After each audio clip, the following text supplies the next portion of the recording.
Welcome back to Pinching Pennies with me, Rhonda.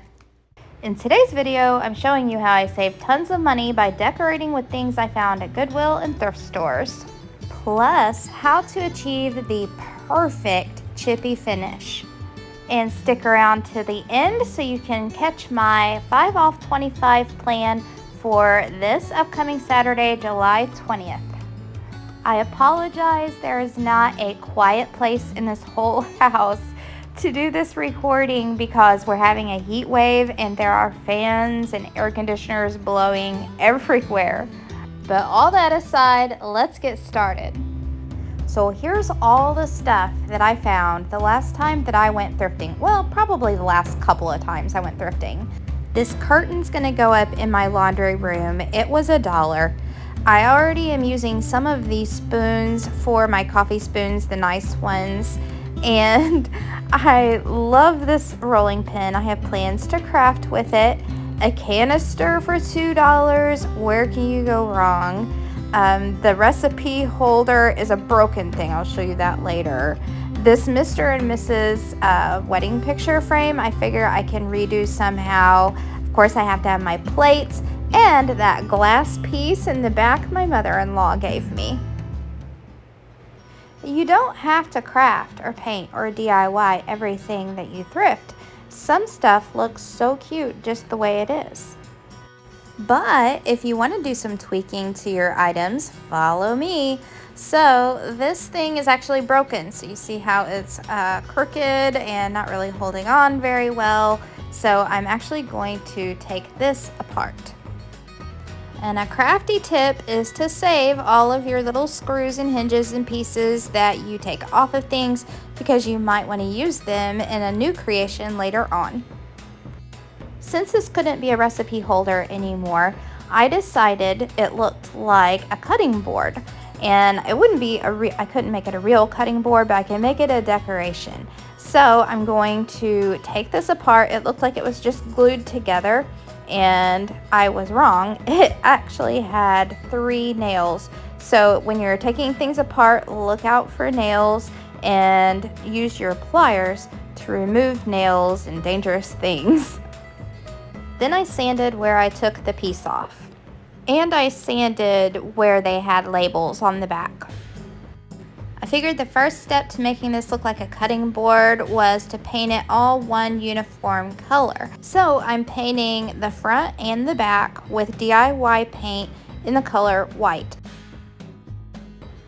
Then dry it all up with a heat gun or your hair dryer. Now the trick to making something really look like wood is this little gadget right here. It is something that you drag through wet paint or stain, and there's a certain technique that you do and it will make it look like wood grain. So the way I do it is I use my Waverly antiquing wax because I like that color for a stain on anything. It gives a nice older finish, I think. So I am going to water it down like I usually do. So I'm going to take a small bowl of water. I'll dip my brush into the water and then into the wax, and then I paint it on. So this is something really fun to play around with. You'll get different results just about every time. It all depends on how much you water down, how liquidy your stain or your paint or your whatever is, and also how long you've left it on before you drag the tool through. And the way that you're supposed to use the tool is with a rocking motion. You start at one, whoops. And by the way, that turns out to be a happy accident because I think it made it look like the wood was a little beat up. So make sure that your handle is on correctly, and then the rocking motions. And remember that it's only paint. If you do something that you don't like, just paint back over it and try it again. And you can speed dry with your heat gun or hair dryer. And then give the same treatment to the other side, which I did, but it didn't turn out exactly like the front side. So I decided to paint over it with a whitewash And this way I have a dual purpose cutting board, and I can display the whitewashed side or the other side.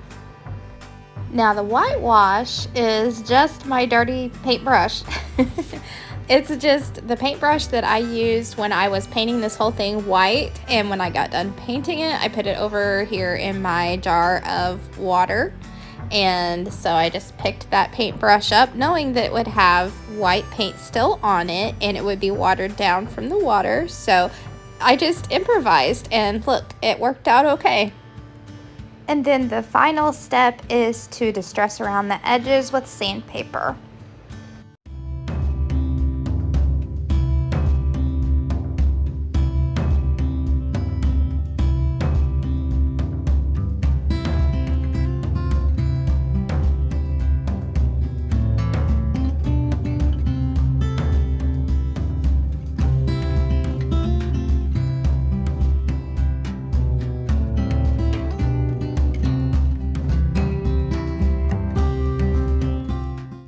The next Goodwill find was this rolling pin, and I have always wanted to paint the handles of a rolling pin and I've always wanted to paint them green, and I am going to paint these green. However, I'm going to show you how to get that really nice chippy effect. If you love paint just chipping off of your antique vintage things, then keep watching, because this is how you get that look.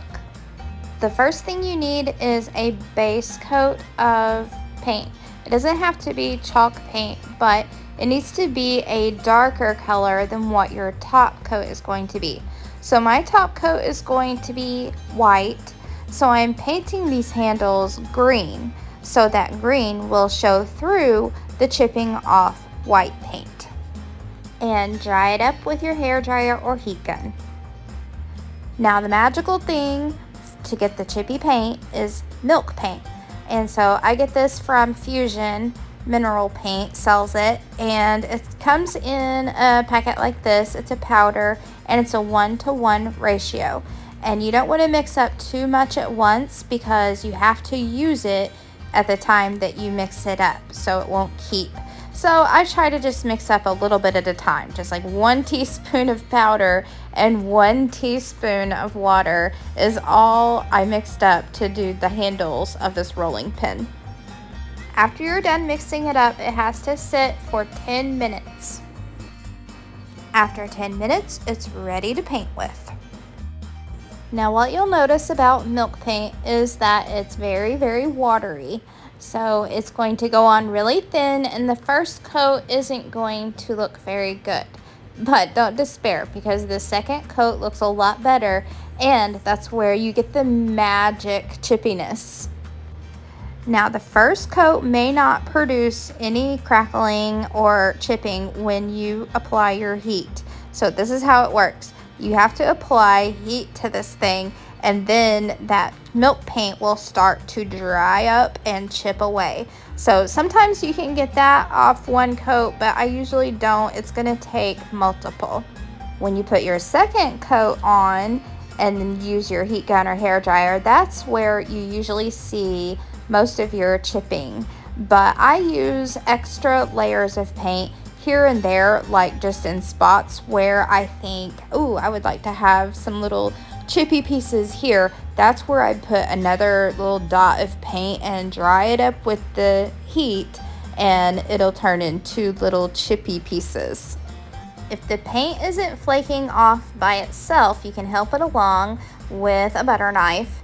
And so I'm just lightly, very, very gently, lightly scraping it across the top of that paint so that it's exposing the green paint underneath. The more paint you add, the more chippiness you're going to get. And you can seal this if you feel like you need to, but I'm not going to. It's just going to sit out as a decoration. Of course, you're not going to use this rolling pin. It's now forever just a decoration. And this rolling pin is part of a grouping that I'm making, so the final reveal of all the pieces together will be at the end.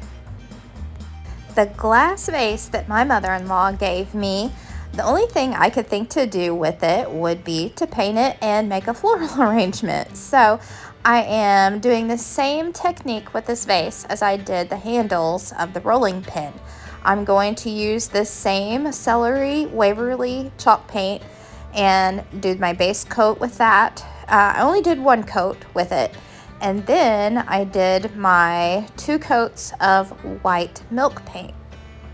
Remember what I said about the milk paint? It's very, very watery, so when you paint it on something like this, it's gonna drip and run everywhere.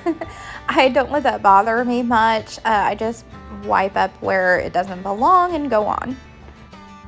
Now, same as with the rolling pin, I'm scraping away and making more chips in the paint with a butter knife. Then I thought a design on the front would be really cute, so I got out all of my stamps. And I picked out a wood block stamp that I have thrifted, and then I also picked out one of my Dollar Tree stamps because the wood block stamp had a bee in the center, and in place of the bee, I really wanted to use the watering can out of this Dollar Tree set. I just used Scotch tape over the honeybee that I didn't want in the design, and when I used my ink, I rubbed the ink pad onto the stamp instead of pressing the stamp down into the ink pad. That way I could control where the ink was going, and I tried not to get it in the center where I had that bee covered up. Then carefully center your stamp and press it into place. Now to add the watering can. So Dollar Tree has these clear stamps. There's a ton of them, and they are really, really cute. And they also have this acrylic block that you use with them. This time I dipped the stamp into the ink and then onto the project. It's important that you keep your stamps clean, so after every use I use this Stays On cleaner to clean them off. The greenery I chose to use in this arrangement has actually been outside. This is outdoor greenery, so it is pretty faded, but I'm still gonna get some life out of it and use it today. So I like to just bend up when I can. I like to just bend up the stems so that I can use the whole bunch. That way I can keep repurposing greenery until it just completely falls apart. There'll come a time when I'm just gonna have to throw this away, but it's still cute, I think, and I'm still saving money by repurposing things that I already have. The little canister, I love this little canister. I'm not sure if it's a real antique or a reproduction, but I don't care because she's really cute. She just needed some love and some cleaning, so it got a good bath and some Dawn dish soap. So here is the grouping that I made with all of my Goodwill thrift flips. It's something new and fresh for my kitchen, and I'm really happy that I made it.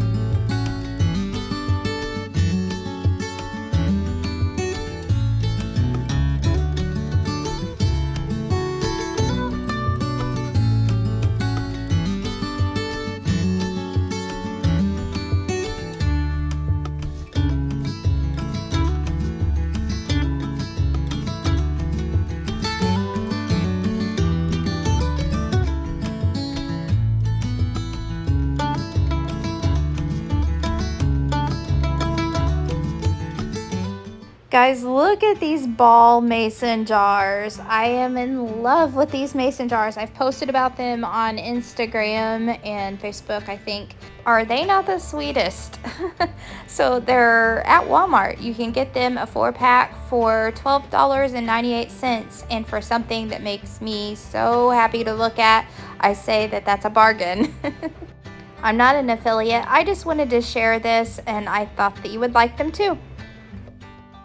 Now time for the 5 off 25 plan for Saturday, July the 20th. Here's the list. You can take a screenshot right now. And then I'll go over the coupons with you.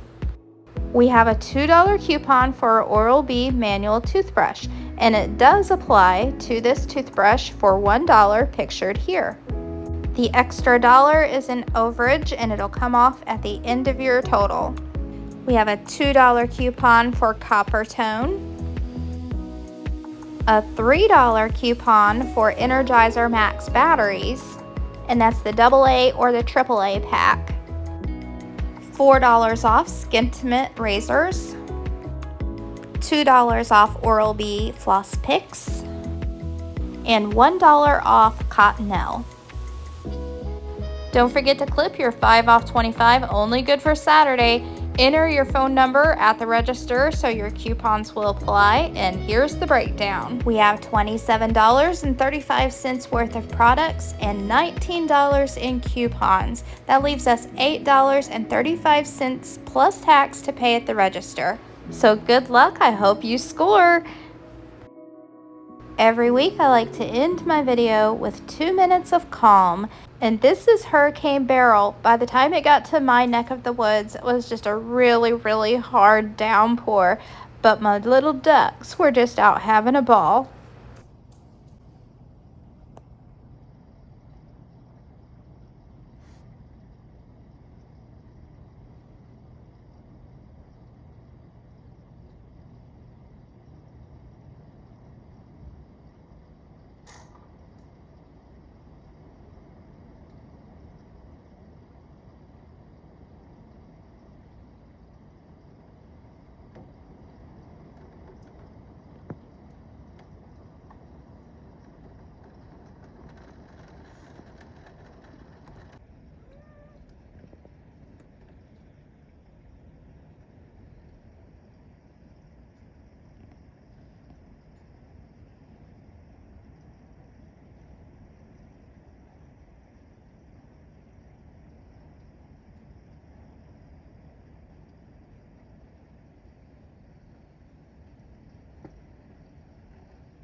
Thanks for watching. I hope you enjoyed this video. If you did, please consider subscribing. I come out with new content every week and it's free.